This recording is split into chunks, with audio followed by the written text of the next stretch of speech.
at the time when I was making Roger and Me, and I would ask the question, as you're laying off thousands of people, middle-class people, who do you think's going to buy your cars? You're getting rid of the very people who are your consumers.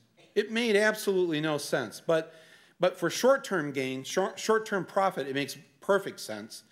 And so I think introducing the idea of workplace democracy it's one of those roads we have to go down. And in fact, I've never really thought about it for myself. And after spending time with the different workplace democracy people, I started to think, okay, you know, on my next film, I'm going to try this. I'm going to try and structure my thing in that way, where I have one vote and everybody else has an equal vote. And I mean, I don't mean voting on whether or not the bunny lady gets to be in the movie. Right. That's my creative prerogative. But in terms of how the business is running, in terms of the hours we're working, all those things. And I mean, I try to, as an employer, I mean, I pay everyone there very well. They have full medical benefits. There's no deductible. They have dental. They have, you know, they have unlimited paid sick days, unlimited paid personal days.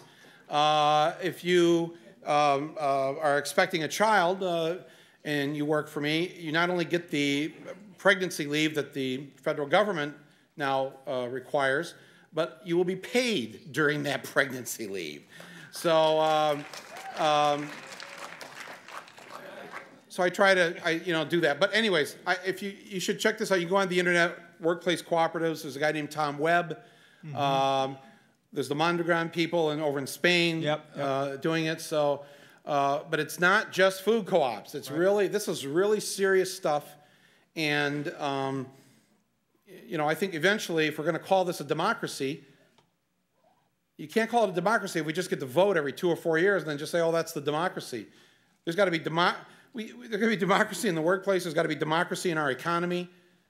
I don't know. I just don't understand how. And I think when anthropologists and historians dig us up, a few hundred years from now, assuming the planet makes it that long, they're going to look at us and they're going to think we were idiots. The way we look at people 150 years ago putting leeches on their body when they were sick, and we laugh at that. I think they're going to laugh at us. Look at these people. They were running around saying they lived in a democracy, and yet they spent 8 to 10 hours a day in a dictatorship where they had no say. Mm-hmm. And then as consumers in an economy, again, they were led to believe they had a say by what they bought at Best Buy. We're going to look stupid. That's what I think.